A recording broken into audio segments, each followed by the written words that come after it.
All right, it's media day. We are talking with spring head coach Antonio Singleton, and we are talking 14-6A. It's one of the couple districts in 6A that didn't have much change in realignment. And when I say much change, I mean no change. It's the same. It's your same Sure. squads. It's the same beast that you look at the top of the districts, and some of these Aldine teams are coming up on the bottom end. Talk to me about how you situate the off season to get ready for teams that you're going to face, and now that you're pretty familiar with because you know what they're going to bring each day to the table. Well, pretty much what I do is self-evaluation after the season ends. Me and my staff go through and review all our game films from the previous year and kind of figure out our strengths and weaknesses of our program.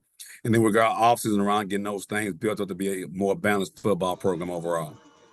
Well, that's interesting. Since you brought it up, we'll talk about it. What are some of the strengths of the Lions team going into the fall in 3 more months? What do you feel is your strengths of your team? I believe experience. I brought a few guys back. We got about 15 lettermen back. Of those 15, 8 started last year. So they have regular season, district, and playoff experience. I have some experience on both sides of the line, offense and defense. So I'm excited to see how those guys develop. We had a pretty good spring workout, had a good, really competitive spring game. So we're going in the right direction. But of course, that's just a practice and just a game. So you don't know everything till you go against somebody you don't know or you don't see every day. So I'm excited to see how that pans out for us.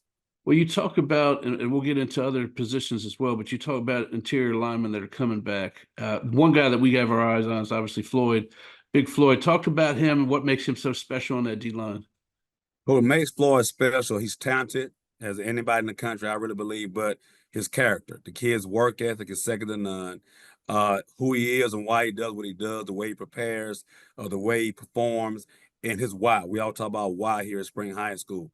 And for him, his why is his family. And so when you have a reason why you compete and you play, you have goals set, it motivates you even further. So for him, his why is what is a big thing about him with his character as well.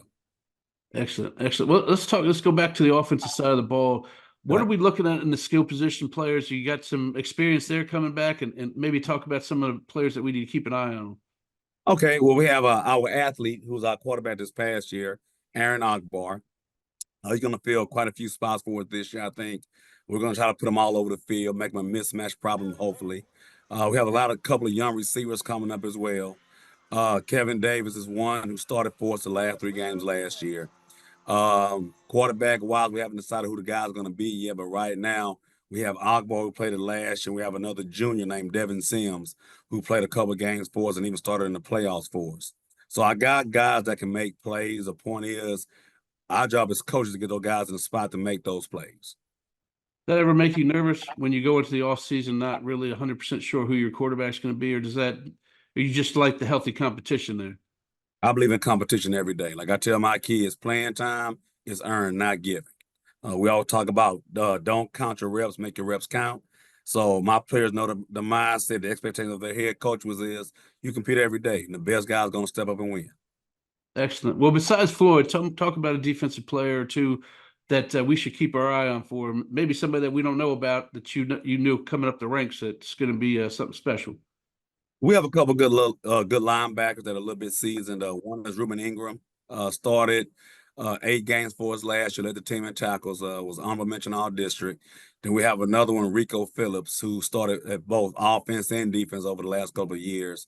Big athletic kid, huge upside, tremendous work ethic. So watching those guys in the spring, it's been really pleasing to see, athleticism, intelligence, and tenacity on the defensive side of the ball with the front seven. So secondary wise, we got a lot of young guys in the back end that we're going to see how they handle the pressure of being pushed because we're going to push our kids.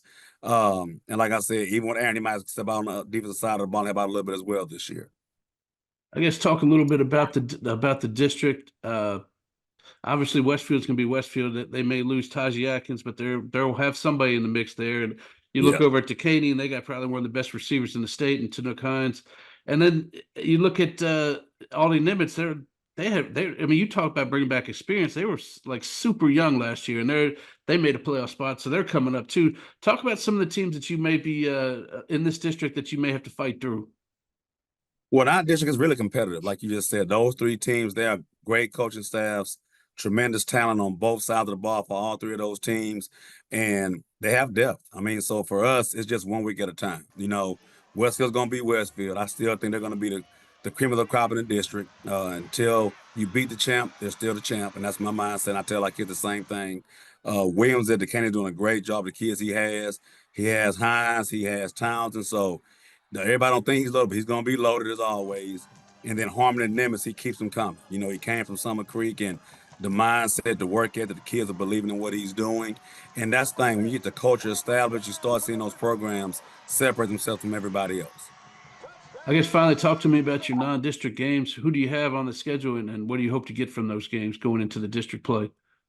We have Grand Oaks, open up with Grand Oaks week 1 at Woodforest Bank.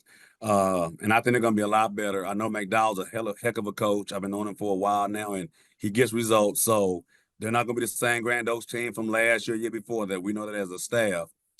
We have Salt Lakes has a new head coach, so we're not really sure what we're going to see out of them, because when you first come in, I've been in those shoes a couple of years ago. You don't know what you're going to get out of your team until they start playing football games. But then our third non-district game is against Summer Creek. And like I tell my kids, if you want to win the state championship, you got to be somebody that's been there. And Right. So Harrison's been there. He's been doing it for a while at Summer Creek. He has a great program, a great culture. And so for my kids and myself, that's a measuring stick for us. We're not going to run from anybody. We're going to play everybody on the schedule and get my best shot and see how the chips fall. That's awesome. Perfect, man. Yeah, it's nothing better than playing the best, like you said. Got that Ric Flair sir. mentality, right? Yes, Knock sir. them off if you can. All right, Coach. I appreciate you joining us, man. We look forward to seeing your team later this fall. All right. Thanks for having me. I appreciate it.